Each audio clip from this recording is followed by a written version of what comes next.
그거를 잡으려고 하면 멀어지는, 그러니까 영원한 현재를 누리지 못하는 자기 교만과 자기 죄악에 빠져서 자신의 능력을 너무 과신한 나머지 미래에 나는 언젠가는 성공할 거야, 나는 잘 될 거야 라고 하는 자기 암시 속에 지금의 자기 자신을 잃어버리는, 지금이 봄인지 여름인지 가을인지 모르고 살아가는 인생, 돈돈돈돈 하면서 막 그 코인에 투자하고 막 1초 단위로 주식을 샀다 팔았다 하면서 일확천금을 노리는 사람, 그런 사람들입니다.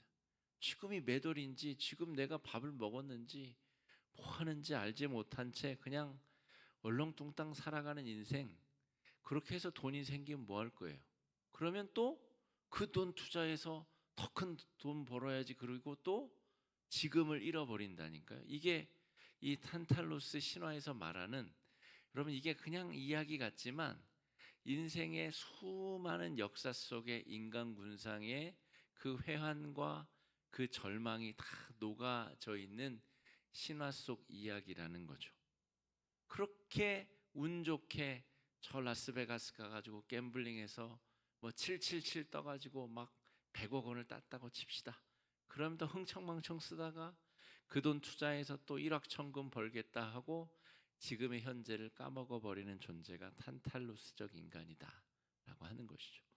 예수 잘 믿고 성령의 임재를 경험해야 이 헛되고 허무한 짓을 멈출 수 있다는 이야기를 하고 있는 겁니다.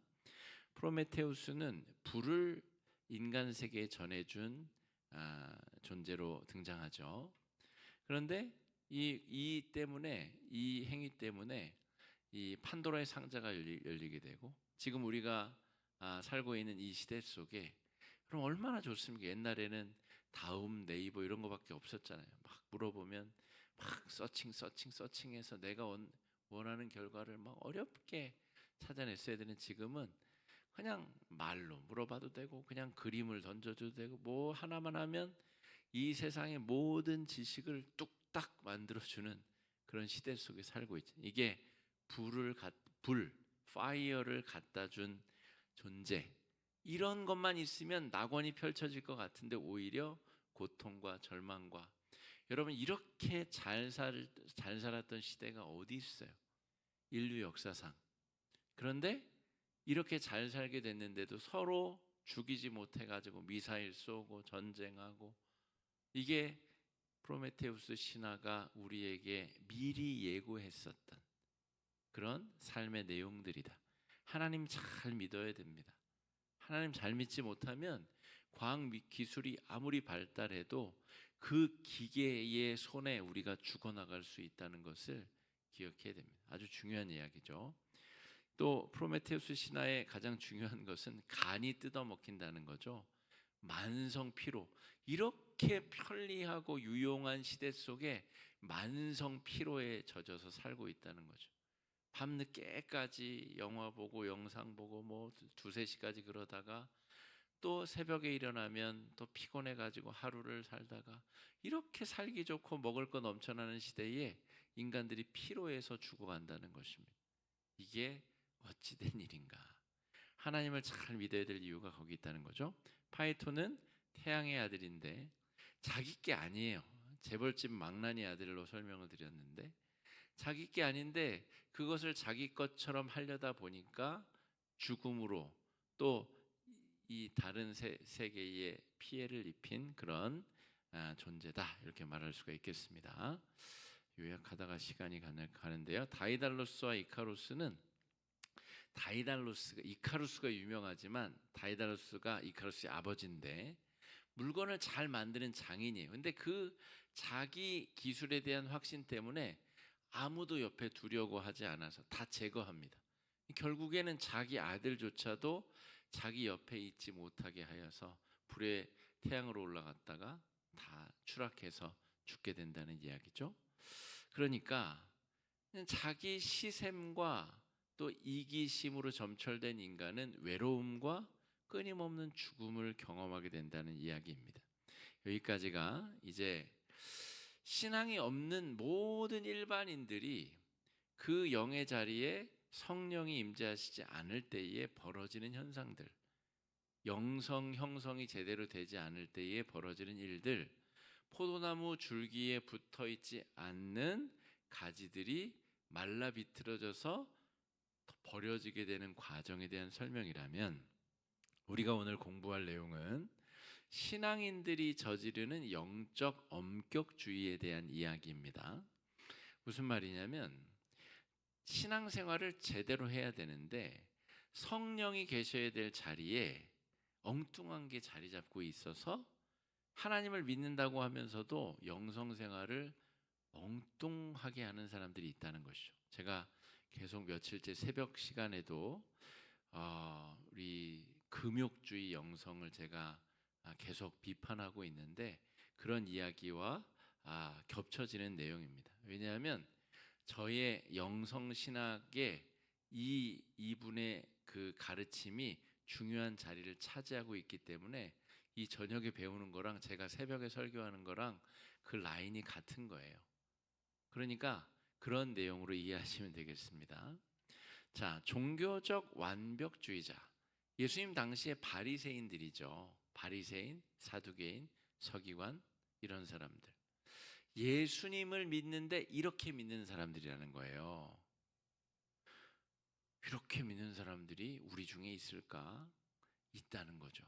자, 인간의 정의는 유한자, 그러니까 부족하여서 죄의 유혹을 벗어날 수 없는 존재. 천국 가기 전에는 죽어서 천국에서 그 즉시로 부활하게 되면 우리가 천국에 부활한 존재가 되지만, 이 땅에 두 발을 딛고 있는 한 우리는 죄의 유혹과 우리가 유한한 자라는 그 한계성을 벗어날 수 없는 존재라는 거죠. 그게 우리의 정체성이다라고 하는 겁니다. 이것을 기본으로 해야 되는데, 자기 자신을 죄로부터 건져낼 수 있다라고 착각한다는 거예요. 예를 들어서 간단한 예를 들어볼게요. 내가 타인을 향해서 내가 나쁜 말 하지 말아야지, 그리고 내가 음란한 생각하지 말아야지, 이렇게 마음을 먹었다고 칩시다. 그런데 하루를 지나다 보니까 남에 대해서 나쁜 말도 하고 툭 튀어나왔어요. 또 남을 흉보는 얘기를 제3자에게 내가 옮기고 있어요. 그렇다고 칩시다. 또 음란한 생각 하지 말아야지 그랬는데 막 음란한 생각이 머릿속에 들었다고 칩시다. 자, 그랬을 때에 자기 자신을 냉혹하게 법정으로 끌고 간다는 거예요. 야, 너 남에 대해서 나쁜 말 하지 않기로 했는데 너 오늘 또 했어. 너 2시 22분 23초에 너 또 했어. 너 이제 큰일 났어. 이제 하나님의 법정으로 너 가자. 그래서 멱살 잡고 하나님의 법정으로 끌고 간다는 겁니다. 우리 마음속에 무의식적으로 이런 일이 벌어진다는 거예요. 이게 그럼 나쁜 거냐? 아니, 자기가 나쁜 생각하고 나쁜 말 했으면은 자기 자신을 혼내는 게 맞지라고 생각할 수 있겠죠. 그런데 그 주체가 누구냐라고 하는 거예요. 자, 로마서 8장 1절 2절, 우리 지난주 주일 설교 본문이었습니다. 읽어보겠습니다. 시작. 그러므로 이제 정죄함이 없나니 이는 그리스도 예수 안에 있는 생명의 성령의 법이 죄와 사망의 법에서 너를 해방하였음이라. 아멘. 자, 1절을 보면 그리스도 예수 안에 있는 자에게는 결코 정죄함이 없나니라고 기록하고 있습니다. 그러니까 핵심은 법정으로 끌고 가는 이가 성령이신가 아니면 자기 자신인가를 구별해야 된다는 거예요. 여기서 자기 자신을 습관적으로 법정으로 끌고 가서 아이고 죽일 놈, 또 죄졌네, 또 나쁜 말 했네, 또 나쁜 생각했네, 자기 자신이 법정으로 끌고 가는 주체가 될 때 바리새인과 같은 작용이 벌어지게 된다는 거예요. 그 이면에는 나는 완벽해, 나는 죄 안 지을 수 있어, 나는 내 자신을 완벽하게 내가 통제할 수 있다라고 하는 왜곡된 교만함이 있다는 거예요. 아까 시지프스와 같은 그런 교만함이 그 스스로를 아주 엄혹하게 몰아가서 성령이 원하시는 대로가 아니라 내가 나를 의롭게 보이려고 하는 대로 자신을 망치게 된다는 겁니다. 그런데 우리 자신이 이렇게 이런 생각이 드는 데에는 내 생각이라고 하기보다는 잘못된 신앙교육, 또 위선적으로 우리가 살도록 강요받은 교육의 내용들이 우리를 그렇게 만들기도 한다는 것을 기억해야 됩니다. 나쁜 행동을 그러면 마구 하라는 말이냐? 그게 아니죠.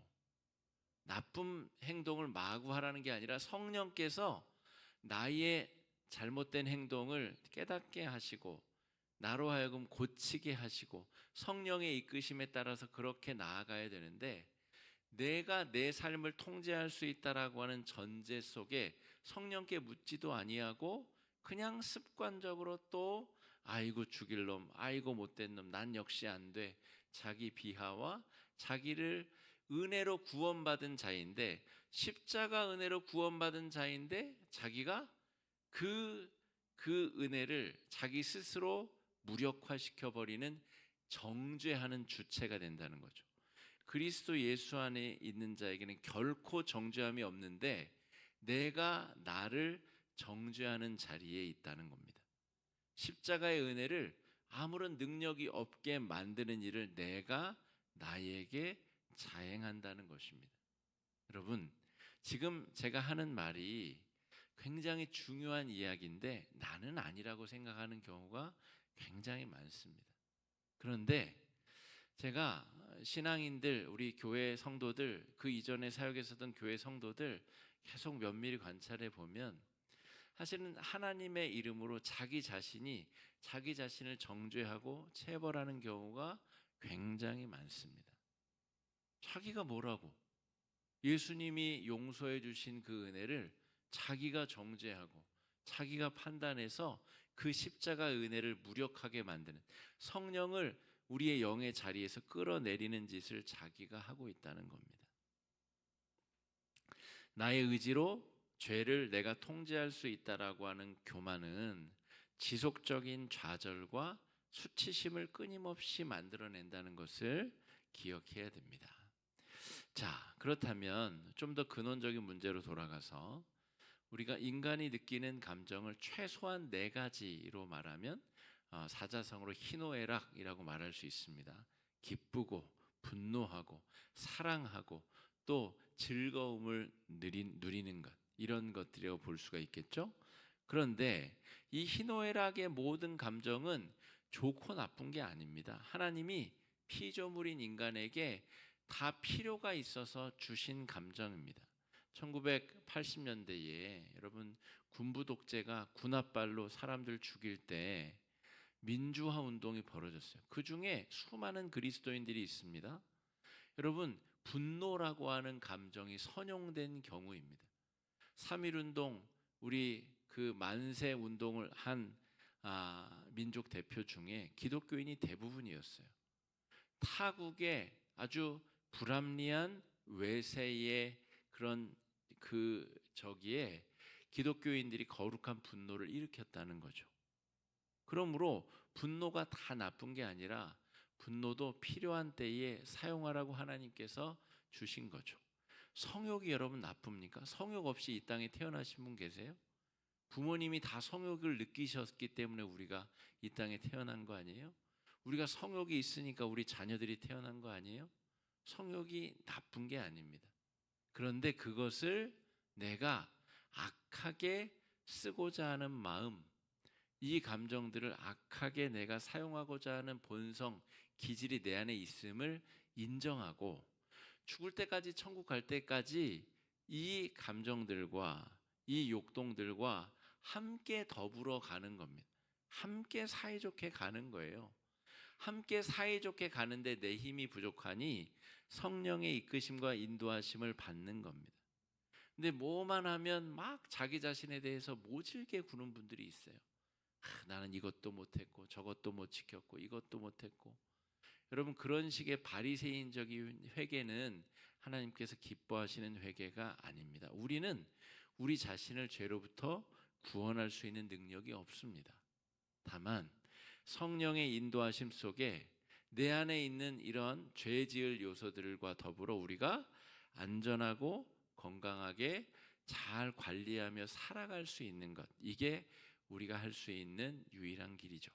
그러므로 내가 성령의 이끄심을 따라서 성령께서 깨닫게 하시고 성령께서 내 마음에 감동 주시는 대로 회개하고, 또 더 큰 죄를 짓지 않았음을 감사하고 다시는 그 동일한 죄의 유혹에 빠지지 않도록 성령의 이끄심을 간구하며 나아가는 것이 바른 태도이지, 그냥 무슨 일만 했다 하면 자기가 반사적으로 자기 자신을 정죄하고 죽일 놈, 미친 놈 막 정죄하면서 스스로를 궁지로 몰아붙여서 그렇게 하는 것이 잘하는 게 아니라는 거예요. 성령의 이끄심을 받으려면 시간이 필요합니다. 기도의 시간. 그냥 막 자책을 하는 게 아니라 성령님의 이끄심을 기다리는 시간이 필요하고, 성령의 이끄심에 따라서 바른 자세로 회개하고 감사하고 간구하는 마음으로 자신의 죄된 본성을 다스릴 필요가 있는 거죠. 이 둘 사이를 구분할 수 있는 능력이 필요합니다. 나를 법정으로 끌고 가는 자가 성령이신가 나 자신인가를 먼저 구분할 수 있어야 된다는 거죠. 자, 데살로니가전서 5장 16절, 17절, 18절 말씀 읽어보겠습니다. 항상 기뻐하라, 쉬지 말고 기도하라, 범사에 감사하라. 이것이 그리스도 예수 안에서 너희를 향하신 하나님의 뜻이니라. 희노애락 다 그거 좋은 거 아닌 것 같은데요. 여기에는 항상 기뻐하라고만 했잖아요. 이 말씀은 그런 의미가 아니라 구원의 은혜와 감격이 어떤 순간에도 빼앗기지 말라는 이야기입니다. 그리스도인들이 로마 군인에게 잡혀가서 고문당하고 너 황제 숭배 안 하면 죽인다, 너 예수를 부정하지 않으면 너 인생 끝나게 하겠다, 그런 중에도 내 안에 구원의 기쁨과 소망이 끊어지지 말라고 주신 말씀이지, 희노애락 중의 감정 중에서 기쁨만 누려라, 그것만이 좋은 감정이다, 이런 이야기가 아니라는 것을 기억해야 되겠습니다. 모든 감정은 다 의미가 있고 소중하며 쓸모가 있어서 하나님께서 우리에게 주신 감정입니다. 잘 알아차려주면 삶을 추동하는 원동력이 됩니다. 우리 그리스도인의 얼굴, 이런 좀 잘못된 의미로 좋지 않은 평가로 그런 표정으로 불리는 게 있습니다. 쓸데없이 막 웃고 다니는 표정 있잖아요. 그냥 항상 기뻐하라 그랬다고 막 실없이 웃고 다니는 거. 그게 좋아 보이지만 세상 사람들이 볼 때는 이상해 보이는 겁니다. 그냥 기쁜 일도 없는데 왜 희죽희죽 대고 다니지? 저것은 마치 그 삶이 기쁨으로 채워진 것처럼 보이기를 원하는, 그런 실제로 기쁘지도 않으면서 기뻐 보이는 척하는 위선되고 위장된 웃음처럼 보이는 거죠. 기쁘지 않으면 무표정하게, 평상시에는 우리가 무표정하게 지내는 게 맞죠. 그런데 그런 그리스도인이라는 가면으로 우리 자신을 위선되게 위장되게 포장할 필요는 없다라고 하는 것입니다. 잘 우리의 욕동과 감정을 잘 알아차려 주면 삶을 추동하는 원동력으로 바르게 기능할 수 있습니다. 그리고 성령의 이끄심에 따라서 그러한 에너지원이 잘 활용될 때 그에 합당한, 그 사람에게 합당한 아름다운 열매가 맺혀지게 된다는 것을 기억해야 됩니다. 내가 내 감정을 통제할 수 있다라는 교만을 버리고 그 감정을 가지고 솔직히 성령께 나아가 고백함이 필요하다는 거죠. 내가 좀 경건하지 못한 성욕이 생겼다, 느꼈다, 그러면 그걸 가지고 음란함하고 바람 피우는데 그것을 가지고 내가 주체가 돼서 나아가는 것이 아니라 성령께 그 감정을 가지고 나아가서 그 감정이 샘솟은 원인이 무엇인지, 어떻게 해결하면 좋은지, 어떻게 그 에너지를 바른 방향으로 사용할 수 있는지를 묻고 그 이끄심을 따라 기도하고 요청하고 그렇게 나아가는 것이 성령 충만한 것이죠. 성령 충만한 것은 성욕이 사라지는 게 아닙니다. 여러분, 시기하는 마음이 사라지는 게 아닙니다. 상대방의 뒷담화를 하고 싶은 마음이 영 사라지는 게 성령 충만한 게 아니라 그런 거는 바뀌지 않아요. 계속 있습니다. 그걸 가지고 성령께 나아가는 게 성령 충만한 겁니다. 나아갔는데 성령이 야 이놈아 회개해라 그러면 회개하고, 야 그건 이런 거야 라고 깨달음을 주시면 아하 하고 깨닫고, 또 그에 따른 감사를 드리고, 그 사람에게 그런 마음이 든 나에게 하나님께서 네가 가서 먼저 미안하다고 해라 라고 말씀하시면 미안하다고 말할 수 있는 용기 달라고 기도한, 그리고 용기 주시면 나아가서 자기가 먼저 미안하다고 말할 수 있고, 이게 성령 충만한 겁니다. 우리가 이렇게까지 영성신학을 배웠는데도 정말 가식적이고 위선적인 영성생활, 늘 아무 일 없는 것처럼 비실비실 웃고 다니고, 그게 영성이 좋은 게 아니라 그냥 정신이 나간 이상한 겁니다. 아무 일도 없는데 웃고 다니는 게 이상한 거죠. 아무 일 없을 땐 무표정한 게 정상적인 겁니다. 내 안에 나쁜 감정이 들고 어려운 감정이 들고 또 불편한 감정이 들 때 그거를 성령께 나아가 성령과 더불어 해소할 수 있는 사람이 성령 충만한 자다라고 하는 것을 기억해야 됩니다. 잘 이해하셨으리라 믿습니다. 여러분, 완벽주의자가 자기 자신을 그렇게 잔인하게 대하는 이유가 있다는 거예요. 이 책의 저자는 왜 그렇게 몰아붙이느냐, 막 나쁜 감정만 올라와도 막 두더지 잡듯이 막 때려잡고 자기 자신을 모질게 막 스스로 욕하고 막 그렇게 하는 이유가 있다는 거예요. 왜요? 결국 못 지킬 거거든요. 자기 능력으로는 자기 죄성을 못 다스려요. 그러니까 그렇게 됐을 때 죄책감을 조금이라도 덜 느끼려고 그런다는 거예요. 아니, 십자가에서 예수님이 왜 죽으셨습니까? 우리의 그 아무도 우리를 정죄하지 못하게 하려고, 그 죄에서 우리를 구원하시려고 돌아가셨는데 자기 혼자 지지고 볶고 용서했다 막 몰아붙였다가 자기 혼자 난리를 피우고 있다는 거죠. 왜 그런 어리석은 짓을 반복하고 있어? 라고 이 책의 저자가 우리에게 요청하는 겁니다. 그리하지 말고 자기가 뭘 대단한 존재라고 생각하지 마시고, 여러분 마음속에 있는 죄의 찌꺼기 속성들이 솟아오르거든 성령께 신고하시고 성령께 이끄심을 받아서 자기가 정 해결하지 못하겠으면 성령께 밤이 새도록 매달려서 기도하고 성령께서 해결해 달라고 요청하라는 이야기를 하고 있는 겁니다. 그게 바른 영성 형성의 길이다라고 하는 것이죠. 자, 누가복음 10장 27절 말씀, 중요한 말씀인데 읽어보겠습니다. 시작. 대답하여 이르되 힘을 다하며 뜻을 다하여 주 너의 하나님을 사랑하고 또한 내 이웃을 내 자신같이 사랑하라 하였나이다. 자, 너무 잘하는 말씀이죠. 네 자신을, 네 이웃을 네 자신처럼 사랑해야 되는데, 제가 지금까지 설명한 자기 자신을 모질게 대하는 사람은 이웃을 잘 대할 수 있을까요?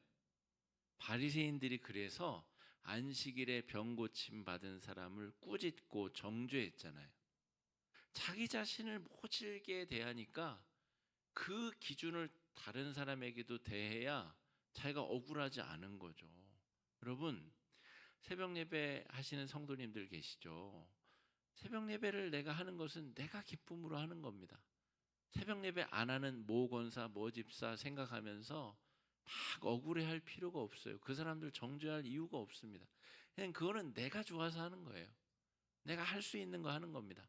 어떤 사람은 밤에 쌩쌩하고 어떤 사람은 아침에 쌩쌩한 거예요. 근데 그거를 일괄적으로 적용해가지고 막 비난하는 마음이 샘솟는 것은 자기 자신을 모질게 대하기 때문입니다. 자기 자신을 막 학대하니까 나는 이렇게까지 하는데 이렇게 힘든데 쟤는 좀 편해 보이거든요. 누가 그렇게 하라 그랬어요?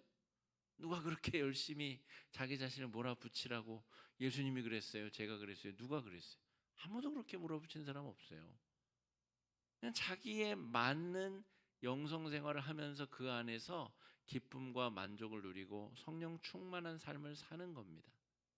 다른 사람을 절대로 대입해서 비난하거나 정죄할 이유가 전혀 없다는 거죠. 바르게 하나님 앞에 자신의 영성을 세워갈 필요가 있는 겁니다.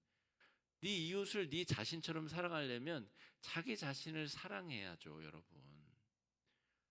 그 7 귀신 들렸었던 이 막달라인 마리아가, 여러분, 예수님 만나서 변화받았는데도 여전히 과거에 사로잡혀서 나는 예전에 7 귀신 들렸었던 사람이야, 그렇게 자기 자신을 모질게 대하고 못살게 굴면 되겠습니까? 안 되겠습니까? 변화받았으면 변화받은 사람답게 성령의 이끄심을 받아서 그렇게 살아가야 된다는 것이죠. 자, 완벽주의자는 그래서 자신을 사랑하지 못하기 때문에 이웃조차도 아주 잔인하게 대한다는 것, 그것을 기억해야 됩니다. 여러분 주변에도 한두 명씩 이런 사람 꼭 있어요. 자기만 힘들게 살지 남들도 그렇게 안 살면 자기 혼자 억울하다고 생각해서 막 뒷말하고 공격하고 그 사람 막 헐뜯고 비방하고, 그럴 필요가 전혀 없다는 이야기를 드리는 겁니다. 자, 금욕을 의미하는 헬라어 아스케시스라는 말은 훈련하고 연단한다는 의미입니다. 훈련하고 연습한다. 우리 올림픽에 출전하는 선수들이 최상의 경기력을 위해서 연습하는 거 있잖아요. 태능 선수들이 그 뒷산을, 불암산 거기를 막 뛰어 올라가잖아요. 그래야 그 2분짜리 경기, 3분짜리 경기에서 최선의 기량을 뽐내려고 그 수백 미터 산을 뛰어 올라가잖아요. 이게 금욕을 의미하는 단어의 본래 의미라는 거예요. 그러니까 내가 더 성숙한 신앙을 위해서 내가 노력하는 것이 금욕인데, 이것을 우리 한국에서는 마치 이것을 고행을 하고 막 자기 자신을 등짝을 막 채찍으로 내리쳐가지고 핏물이 뚝뚝 떨어져서 자기 자신을 고통스럽게 하는 것을 이 영성생활의 훈련의 의미로 잘못 이해하고 있다는 것입니다. 사순절도 여러분 그래서 이 고행하듯이 뭐를 막 억지로 막 영화 보면 안 되고 드라 보면 안 되고, 그냥 십자가의 은혜가 너무 커서 그러한 것들이 관심이 없어지게 되면 자연히 안 보게 되면 되는 것이고요.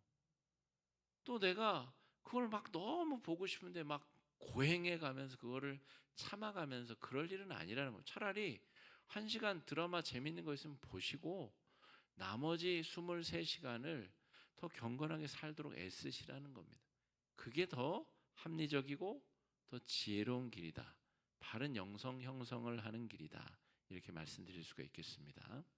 자, 두 번째, 성도들이 저지르는 이 영성의 길에서의 실수, 이것을 안셀렘 그리는 겸손으로 위장한 자기 비하라고 묘사했습니다.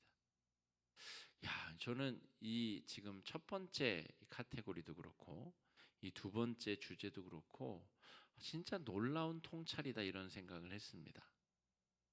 여러분 한번 잘 들어보세요. 자신의 부정적 측면을 막 의도적으로 부각해가지고 자기 비하를 일삼는 성도들이 있어요. 우리 주변에도 있습니다. 그렇게 살아요. 그게 자기 자신이 바르게 영성생활을 하고 있다라고 착각하는 거죠. 자, 무슨 내용인가 봅시다. 이런 사람들은 자기 자신을 비하하는데 너무 익숙해가지고 자기가 속해 있는 교회, 자기가 속해 있는 성교회, 자기가 속해 있는 심지어 나라, 민족까지도 폄훼하는 경우가 있어요. 저 일제 식민지를 옹호하는 식민지 사관 주장하는 얼토당토하는 인간들 있잖아요. 그런 사람들이 바로 요 부류에 해당하는 사람들입니다. 우리 민족은 아무것도 못하는 민족이기 때문에 저 위대한 일본 민족이 와서 우리를 잘 살게 해줬고 우리를 위대하게 만들어줬고, 거 가서 살지 왜 우리나라에서 역사를 공부한다고. 자기 자신을 소중하게 여기지 못하는 자는 자기 자신을 겸손한 척하면서 학대하는 자입니다.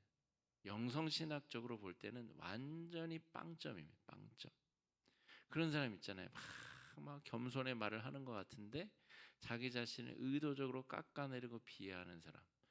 그러면 당신 안에 계신 성령도 그러면 그렇게 구차한 존재란 말이요? 이 책이 그 얘기하는 겁니다. 아니 당신을 구원한 십자가 은혜는 그러면 싸구려란 말이요? 그 얘기를 하는 겁니다.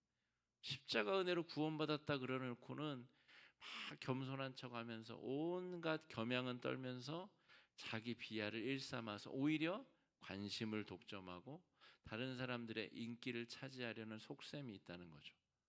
아주 얼토당토않는 신앙이다 라고 볼 수가 있겠습니다. 우리 교회, 여러분 세상에서 우리 교회가 제일 좋은 교회입니다. 그냥 하는 말이 아니라 내가 다니고 있는 교회가 제일 좋은 교회입니다. 아니면 다른 교회를 가야죠. 더 좋은 교회가 있는데 왜 여기를 다닙니까? 그런데 어떤 분들 얘기 들어보면 자기가 다니는 교회를 사랑하지를 않아요. 우리 교회는 이래서 안 좋고 저래서 안 좋고. 저는 우리 교회가 높은 산 위에 있어가지고 엄청난 가능성들이 보였거든요. 여기에 하루에 수천 명씩 교회 주변을 막 왔다 갔다 하고, 여기보다 더 전도하기가 좋은 데가 어디 있습니까? 한국에 이 서울에 여기보다 전도하기 좋은 데가 어디 있나요? 그런데 우리 교회는 높아서 안 좋다는 거예요. 높으니까 사람들이 오죠, 운동하러. 그러니까 하루에 새벽 3시부터 밤 새벽 3시까지 거의 24시간 교회 주변에 사람들이 계속 왔다 갔다 합니다. 그럼 이렇게 좋은 데가 어디 있습니까? 이렇게 자연 좋은 데가 어디 있고, 이렇게 주말에 와서 전원교회처럼 예배 드릴 수 있는 공간이 어디 있나요? 여러분, 어디다 견주어도 아깝지 않은, 어디다 견주어도 부끄럽지 않은 이 좋은 교회를 다니면서 평생을 우리 교회는 안 좋다, 부족하다, 어쨌다 저쨌다. 여러분, 그것처럼 이상한 신앙이 없는 겁니다. 내가 가진 게 내 몸이 좋은 거고, 내가 다니는 교회가 소중한 거고, 내가 누리고 있는 은혜가 가장 좋은 겁니다. 그게 아니면 딴 데로 가야죠. 천주교로 가든지 불교로 가든지. 자기께 그렇게 싫으면 왜 그 안에 있습니까? 이 저자는 지금 제가 조금 더 이렇게 확장시켜 말하자면 그런 이야기를 하는 겁니다. 우리 교회가 제일 좋은 교회고, 이 저녁에 하는 성경 공부가 우리의 성도들의 상황을 가장 잘 아는 목회자가 우리 교회에 맞는 성경 공부를 진행하는 게 가장 좋은 겁니다. 여러분, 더 많이 배운 박사들이 하는 성경 공부 많이 있는데, 그럼 그게 뭐 논리적으로는 더 좋아 보일 수 있겠죠. 그러나 우리 교회에 나에게 맞는 성경 공부를 여기서 진행하는 게 가장 맞는 거죠. 그렇게 이해하셔야 된다는 겁니다. 나는 말을 못한다, 재미가 없다, 나는 뭐 옷을 못 입는다, 나는 어쩐다 저쩐다, 입에 이런 표현들을 달고 계신 분들은 그 내면의 세계가 언어의 집에 담아서 나오는 건데, 여러분 우리의 영혼 육중에 그 가장 중요한 영의 자리에 성령께서 앉아 계신데, 성령이 왕이 되시고 주인이 되시는 자의 입에서 말만 하면 안 좋다, 못한다, 뭐 부끄럽다 이런 이야기들이 그냥 입만 열면 나오는 게 정상인가? 영성적으로는 그렇지 않다는 것이죠. 자, 그렇게 한 그런 말들이 계속 나오는 것은 겸손의 옷을 입은 자기 비하라는 것이죠. 그러니까 내가 십자가 보혈의 은혜로 구원받고 구속받았는데 자기 자신을 끊임없이 비하함으로 사람들의 동정을 얻고 관심을 얻으려고 하는 그냥 몸에 익은 습관일 뿐이지 변화받은 성도들의 바른 신앙생활은 아니라는 거죠. 손영환 목사님이 공산 괴뢰에게 그 아들들 중 가장 귀한 큰아들 둘째 아들 동인동실을 잃었습니다. 그런데 그 아들의 장례식장에서 이미 살인자를 용서하고 그 죽음의 순교의 의미를 이미 깨달아 버렸습니다. 자기 귀한 자식이 자기보다 먼저 갔는데 그 죽음의 고통에 자기 자신을 끊임없이 고통 가운데 밀어넣지 않았다는 거죠. 여러분, 진짜 놀라운 영성가인 것입니다. 하나님께서 그 죽은 자식들의 삶의 영혼을 하나님의 천국에 그 즉시로 데려가셨음을 믿는 신앙. 우리 개혁 신앙의 죽음은 그 죽는 그 즉시로 하나님께서 그 영혼을 하나님 나라의 영화로운 몸으로 부활의 몸으로 부활시킨다는 것이 개혁 신앙의 믿음이에요. 저 아래에 있는 본동 성당에서는 연옥으로 가겠죠. 여러분, 개혁 신앙은 말씀에 의해서 살펴봤더니 연옥이 없다라는 거예요. 사람이 그리스도의 신앙 안에 죽으면 정죄함을 받지 않던 영혼은 하나님 나라의 부활의 몸으로 당장 부활한다는 것이죠. 그 신앙을 여러분 삶의 고백으로 오롯이 고백한 인물이 손양원 목사님입니다. 겸손의 옷을 입은 자기 비하로 사람들의 관심과 칭찬을 구걸하기를 포기한 사람, 그게 영성적으로 건강한 사람입니다. 자신을 희생양 또 순교자로 이렇게 삼는 분들이 있죠. 교회 일을 하다 보면은 꼭 최고로 힘든 일을 자기가 짊어지는 분들이 있죠. 물론 목사가 그 최후의 방어선을 서야 됩니다. 그런데 이거를 마치 자신의 그냥 결정된 자리인 것처럼 떠맡는 분들이 있어요. 그리고서는 힘들어요. 떠맡고서 힘들지 않아야 되는데 떠맡고서 죽겠다 그래요. 떠맡고서 힘들다 그러고 떠맡고서 나만 맨날 일을 한다 그래요. 그리고 다른 사람들을 비난해요. 그렇게 하지 말라는 겁니다. 왜 누가 너에게 희생양을 하라 그랬냐? 그렇게 하지 않아도 된다는 거죠. 번갈아 가면서 해도 되고 힘을 합쳐서 해도 되는데 꼭 최고로 힘든 일을 자기가 뒤집어 쓰려고 하는 사람의 속셈에는 겸손을 또 희생을 빙자한 자기 비하, 자신을 곤혹스럽게 만들고 고통스럽게 만드는 자기 자신을 힘든 상황에 몰아붙이는 그런 못된 영적 습관이 있다는 것이죠. 자기 비하와 공격적 성향이 그 안에 녹아져 있다는 것입니다. 자, 항상 고통스러운 얼굴을 하고 다니시는 분들도 있어요. 늘 일그러져 있는 얼굴로. 진짜 아파서 그럴 수도 있는데 그럼 병원에 가야죠.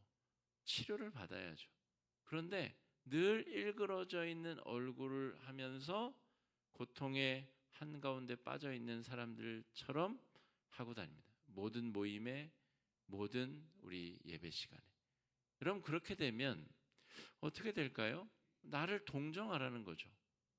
그리고 동정을 받는 것이 은혜의 무게보다 더 매력적이라고 느낀다는 겁니다. 완전히 잘못된 영성이죠. 성령이 내 안에 내주해 계시면 여러분 역경을 이겨낼 수 있는 힘도 주시고 함께 역경을 이겨낼 수 있는 지혜도 주고 동역자도 주고 중보 기도자들 주고 아니 역경에 항상 빠져 있으면 되겠어요? 이겨내야죠. 그리고 이겨낼 수 있는 기회도 주시고 힘도 주시는데 의도적으로 그냥 그 절망 속에 그냥 항상 빠져 있는 거죠. 그게 자신이 동정받고 사랑받을 수 있는 길이라고 믿어요. 그러니까 성령의 임재보다는 그러한 동정에 그러한 사랑받음에 목말라 있는 영혼입니다. 바른 영성이라고 볼 수가 없겠죠. 자, 질병을 자초하거나 질병을 방치하여 타인의 동정을 구걸하는 이건 제가 하는 얘기가 아니라 그 책에 써 있는 내용입니다. 그러니까 이런 종류의 자기 파괴적 영성 생활을 하는 분들이 적지 않다는 거죠. 하나님을 믿는데 하나님을 믿는 게 아니라 다른 사람들의 동정을 힘입어서 살아가는 신앙인들이 적지 않다는 이야기를 하는 겁니다. 자, 자신을 동정하지 아니하는 사람 오히려 비난하고 비판하고 그럴 구실을 마련하는 것. 여러분, 하나님을 잘 믿는다는 것은 그래서 그 사람 자신이 그 사람으로서 빛나게 되는 겁니다. 그 사람이 겪었었던 고난이 그 사람을 이끌어가지 못하도록 성령께서 그 고난으로부터의 연결고리를 끊어주시기도 하고, 성령이 임재하신다는 것은 그 사람이 그 사람의 과거에 얽매이지 못하도록 자유와 해방을 주시는 것이고, 복음의 능력으로 새로운 능력으로 살아가게 하시는 겁니다. 성령의 이끄심을 받아서 성령의 인도하심을 받는 사람은 그래서 고난과 역경 가운데서도 그것을 초탈하고 초월하는 기쁨과 감사를 누리는 사람이라고 볼 수 있습니다. 오늘 두 가지를 말씀드렸는데, 첫 번째는 감정에 휘둘려서 마치 그러하면 안 될 것처럼 자기 자신을 모질게 대하는 사람. 감정은 하나님이 주신 선물이고 때에 따라서 모든 감정을 느끼는 것이, 모든 욕동이 내 안에 있는 것이 자연스러운 것이며, 그것이 일어날 때에 그것을 성령께 가져갈 수 있는 능력이 필요하다는 것을 기억해야 됩니다. 둘째는 겸손을 위장한 자기 파괴적인 그런 영성가들을 우리가 조심해야 됩니다. 자기 자신을 모질게 대하고 자기 자신을 무가치하게 대하고 끊임없이 절망과 수렁에 자기 자신을 매몰시키는 사람, 성령의 임재하심을 부정한 채 그렇게 살아가는 자도 하나님 앞에 바른 영성 생활을 하는 자가 아니라는 것을 기억하셔야 되겠습니다. 성령이 내주하시는 사람은 하나님의 생명 값어치로 살아가는 소중하고 존귀한 존재입니다. 오늘 죄를 지었더라도 성령께 회개하고 내일은 또 새로운 마음으로 눈뜰 수 있는 자가 바른 영성생활을 하는 자다라고 말할 수가 있겠습니다.